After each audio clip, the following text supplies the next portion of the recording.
Okay. My name is John Dede, professor of political science at the community colleges of Baltimore County. And my guest today on this video for Substack is Nick Stewart, who is running for Baltimore County Executive. First, welcome, Nick. Glad to have you here. Thank My you. Thanks for having me. No problem. My first question is tell me a little bit about yourself and why you're running for county executive. Yeah, that's great. So I am a lifelong Baltimore County person. I grew up here. I grew up in the central part of our county, and then my wife and I, when it was time to really start our family, we chose Arbutus. And we were able to afford a home there, and we had our first two kids, and then sort of we're running out of room. We're looking around and found a wonderful spot in Catonsville, and that's where we're raising our four kids.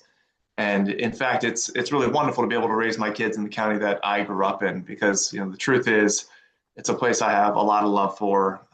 My parents loved it so much, in fact, that instead of having my father move down or having our family move down to outside of DC where he was working, they instead had him continue to drive 2 hours almost each way in his commute to make sure that we could grow up here. And so it's just really special to be able to have a very similar, environment for them to grow up in. But as far as why I'm running, it kind of comes down to that next generation, to my kids, to the kids of my neighbors and the families of Baltimore County. I mean, we want this to be a county where you can raise a young family, where you can send them to safe and strong schools, you can build vibrant careers and vibrant communities and retire all in one place. And at this moment, we're finding real hardship in trying to do that. We are at a crossroads, and there are significant things that are happening, but they're leading to the first population loss in the county's last 100 years. And so we look at those things and realize that we need a fresh way of doing business. We need bold ideas and new ideas that can write a new chapter for Baltimore County. And because I've been inside and outside government, I'm not really wed to the way that it's always been. So I'm here to deliver with urgency the things that working families need most to make it possible for their kids to grow up here too. You were talking about that commute thing. I always tell people commuting is a young man's game. The older you get, the harder it is to do. Yes. It was a grind. I mean, he was getting up at 4:30 a lot of mornings to try to make it down there and getting back and still trying to make it to all of our games and sports. And so, I saw that wear on him over time, but it was a wonderful and loving choice that they made for us to be able to have community, a real sense of what that is, because that's special in our county. It's not as transient. There, folks, who grow up here want to stay here, and there is small town America that still exists here. And so we need to work really hard to preserve that. My first question I'll ask is, what are your thoughts and comments about the entire mess related to the Kelly Madigan situation? And if you were elected Baltimore County Executive, would you keep her on the job? Yes, to answer your last question first, but as far as what I think about the mess, there are so many things, John, in Baltimore County that we need to focus our attention on that aren't working the way that they should. And so we really shouldn't have spent 3 to 4 months of enormous effort trying to kind of dismantle something that is working.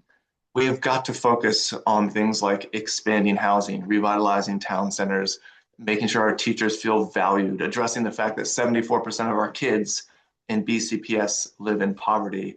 We're seeing energy prices increase between 7 and 9%. Just affordability issues in our county need lots of focus. And I think it's a sort of a self-inflicted wound, if you will, for us to spend so much time distracting ourselves from the things that ultimately matter. You make some good points there. Next thing I'll ask about is one of the issues that has come up very recently is the situation regarding drawing the new council district lines. They're expanding county council from 7 to 9 members, which is a good thing. What is your thought about how this entire process is played out? Because the council originally selected people to do this job, and all of a sudden they came back with a map, and council didn't like the map and kind of went behind closed doors and Yeah. decided, let's fix this problem. What are your thoughts about how this is all played out, and which map do you have a preference on?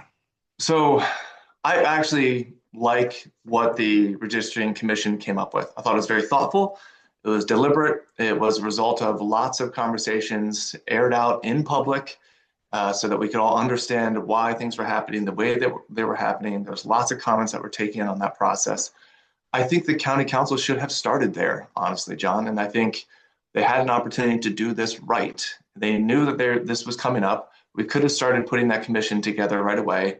But instead, if you'll recall, in July or so of last year is when the initial expansion was introduced and passed. And at that point, the council had introduced a map. Nobody liked it.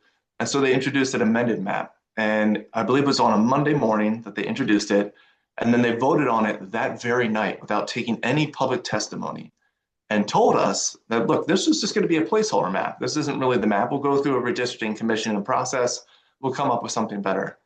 Well, fast forward many months, and now here we are facing what looks like a split on the county council. They've abandoned the work of their own redistricting commission, and it looks like we'll be back to that placeholder map, which was never a placeholder at all.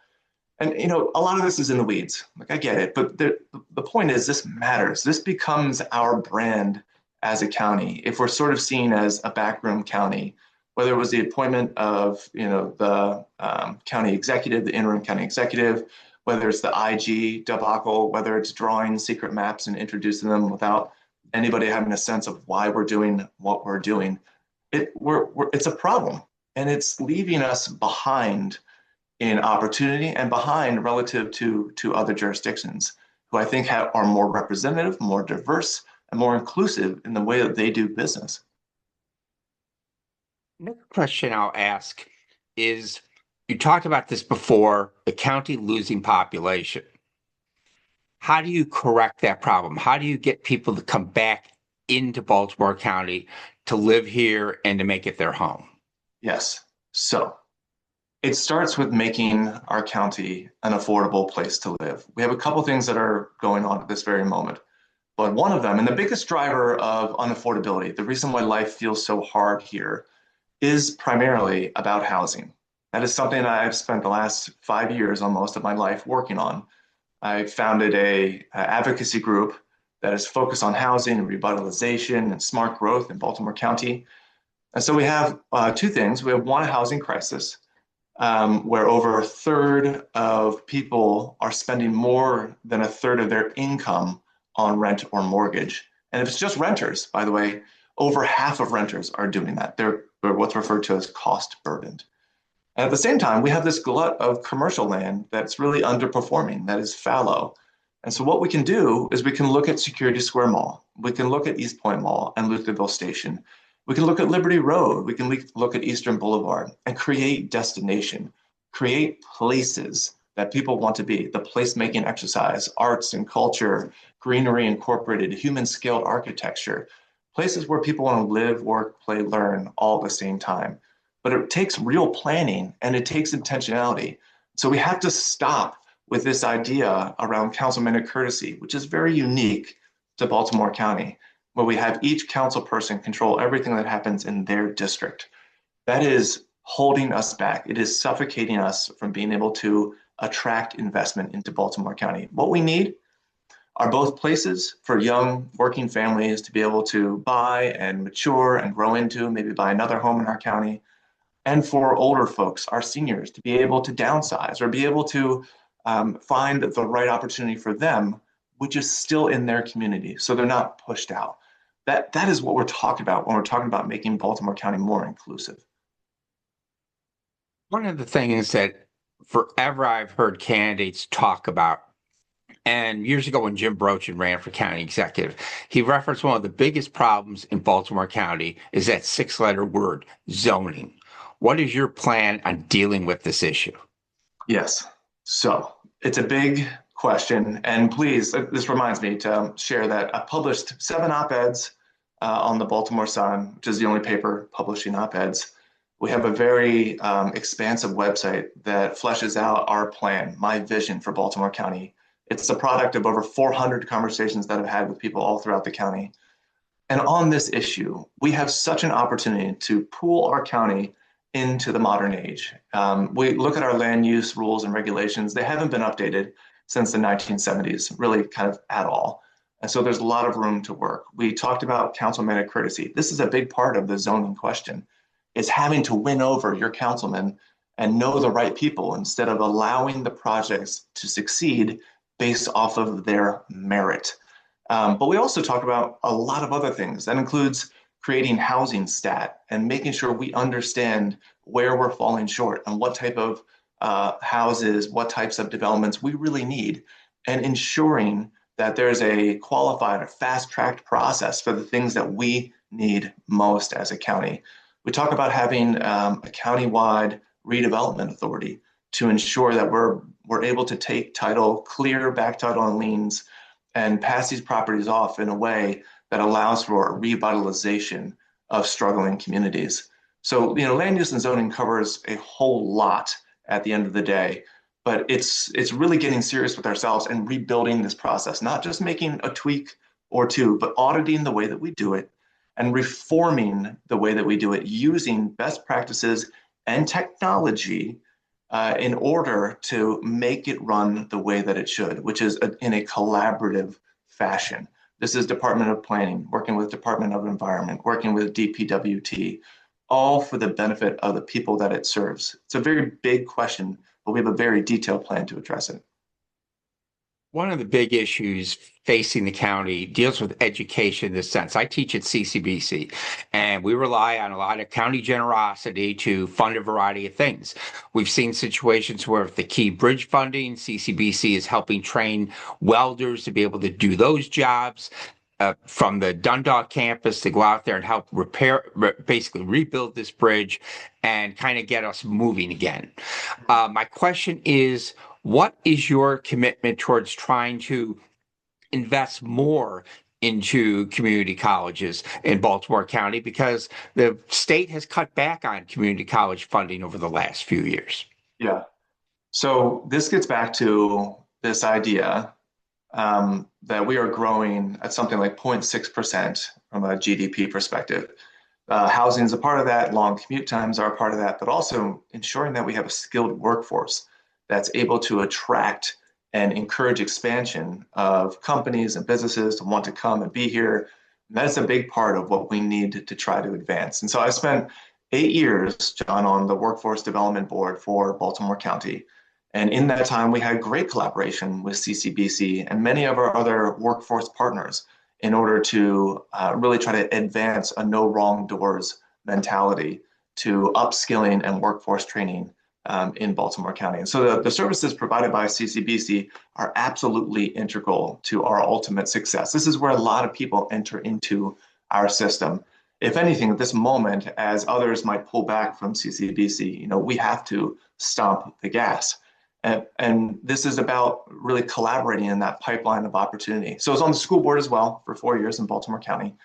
And I've seen that whole pipeline of opportunity from the middle school level, where we're really sort of exposing kids to what it is the opportunities in front of them really look like from a career and college point of view, all the way through to upskilling those who have already have certificates or degrees or so forth and preparing them for the next generation of their careers. And that's a really important aspect of what we're talking about.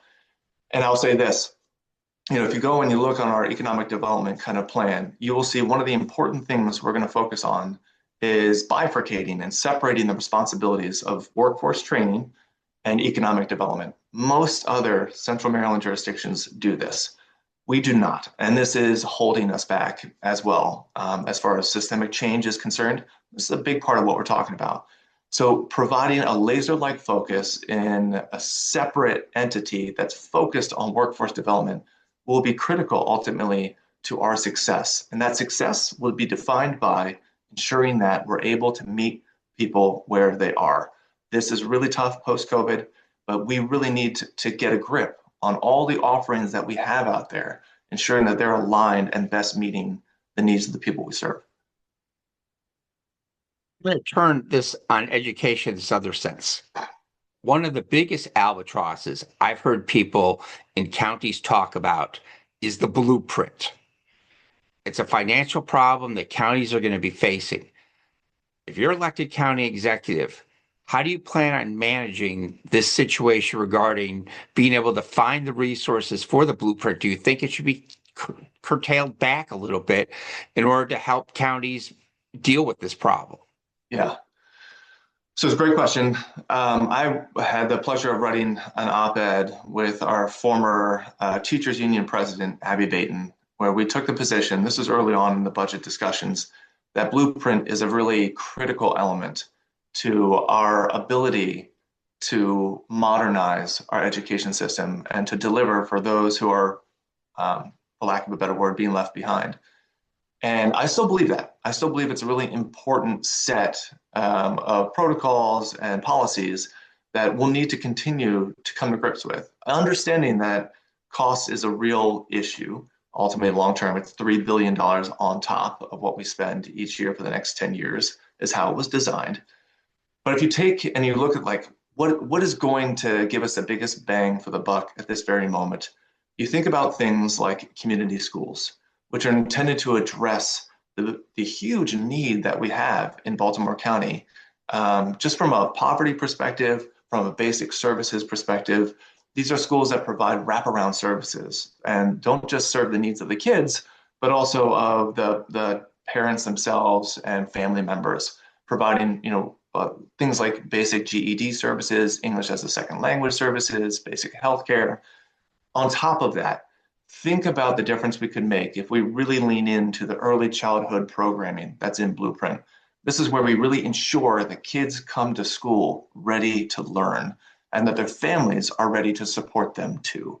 There's a real opportunity to take what is in Blueprint and try to deliver it in a way that will have an enormous impact as those children age and ensuring that those gaps in achievement don't open up over time. And then the final piece I'll say, at least for present purposes, accountability in Blueprint is really important in the way we're trying to standardize how we measure things. I appreciate that, including how we spend dollars. But it's about ensuring that our teachers feel seen and feel valued. 50% of our teachers in Maryland will leave, the new teachers will leave in the first 5 years of the profession. When Baltimore County teachers were asked by their union, are you considering leaving? 70% said yes, they are in the next 1 to 3 years. So ensuring that things like teacher pay, class sizes, that testing is right-sized and we're not overdoing this, which I would argue that we are at this very minute, are incredibly important. And so, yes, maybe Blueprint in its original form can't move forward, but do elements of it and what we're trying to achieve need to be advanced? They absolutely do. Having somebody who's been in BCPS who understands that, I think, is critically important. Now, the question I'll ask is this. This is your first big run for elective office. And my question is this. Instead of running for county executive, why didn't you consider maybe running for a county council seat? Because, county executive is a big move. Very few people, their first elective office, they go for county executive. Stuart Pittman got elected in Anne Arundel County a few years ago, but first run for office and has served 2 terms. I was just wondering why you made this big jump to go for that race instead of maybe starting out a little smaller. Yeah, if I was going to be really trying to make a long-term career out of this, and this was about me and my, success, insured or otherwise, then I think that's exactly right. I think that's the calculus you'd have to make. That's not why I'm doing this. I'm doing this because, as it so happens, I've spent my life working on the very issues that are defining the crisis we see ourselves in, whether that is a true housing crisis and being short something like 50,000 new units of housing in Baltimore County, or whether it's looking at our school system and saying it's not working for those who need it most, those 74% of kids who are living in poverty in Baltimore County public schools. And so, having been a public official in our county and having been inside government on the Workforce Development Board on a Southwest Community Development Organization, I've seen what works and what doesn't. And so I have this opportunity to deliver on a plan that will be itself needed right this very minute. If I thought it could wait and I thought there'd be lots of time for us to work on this stuff, I probably wouldn't be here at all. But I think this moment we find ourselves in is a unique one. I think there's a real urgency in what we're trying to achieve, and that we don't have another year, another 5 years, another 10 years to wait. people are counting on us to get this done, to do it well right this very minute. And that is what I have spent my life doing inside and outside government. And John, just so you know, I started working in Baltimore City, working, in connection with CityStat and with the mayor's office, and understanding what good government can and should look like if we measure it, we hold ourselves accountable, and we deliver results in collaboration. And the final thing I'll say is this. I'm on the record already, but I'm not planning on running for any other office. This is not about a career decision for me. This is about a moment in time where we can do hard things. We can do them together, even if they make me unpopular, but we can make this county the kind of place that we hold in our hearts, the kind of place that we knew growing up provided opportunity for all. That's what we want and need. Next question I'll ask is this, as we're kind of wrapping up time a little bit. Of all the various Baltimore County executives of recent time period, who do you want to most model yourself after? Yeah, I love this question, Don. So let me give you two. I think Dutch Ruppersberger's was fantastic. He was one who gave me my first sort of foray into government as an intern in his office. And he set in motion a really important conversation about revitalization in the county, as you might recall. But I will say that Jim Smith and his Renaissance effort is not entirely dissimilar to what we're really looking to achieve here in Baltimore County. I think in many respects, those gentlemen were ahead of their time, and that we are at this moment now. We're staring this problem in the face. For the first time, as far as I can gather, in county history, housing has become a #1 issue, together with crime and taxes, understandably so, for all three of those in Baltimore County. And we have a real opportunity now to square our shoulders and to deliver. But the final person I'll mention, just because I love Baltimore County history, I study it much like you do, I'm sure, and that is Ted Venetoulis. So Ted Venetoulis was a person who believed government could work, and he wanted to rally people together. He wasn't the most seasoned, expert, full-time elected politician out there, but he decided he needed to step up for a county he loved in order to try to do hard things, some of which, yes, made him unpopular, and some of which put him in contrast with the county council. But he was willing to do that because he understood how much it mattered. Last question I'll ask in relation to this really good conversation we've had today is, when you think about yourself running against at least 4 people who are currently county council members, Patoka's getting in the race, Jones is in the race, Pat Young's in the race, who knows who else is going to get in this race. What does the outsider have that may be the advantage over someone who is a seasoned politician who may know where the rubber meets the road and know where A has to be done to get to B? Yeah. So I think there is a new type of leadership that I bring to the equation. On average, the 3 gentlemen you mentioned, they themselves are, I think on average, have been serving as full-time elected officials for the last 10 years on average. And so having somebody who is not wed to the way that it's always been, somebody who understands what it takes to create jobs in our county.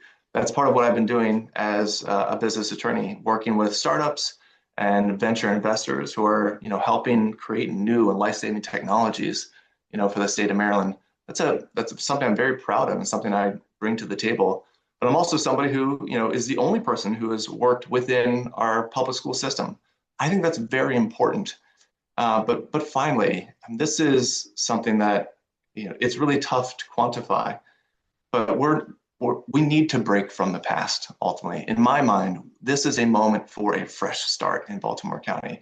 We have something very special going on here, and if we can lean into it and ensure that we are building the right coalition of people who feel seen, who feel that things are now possible again in our county.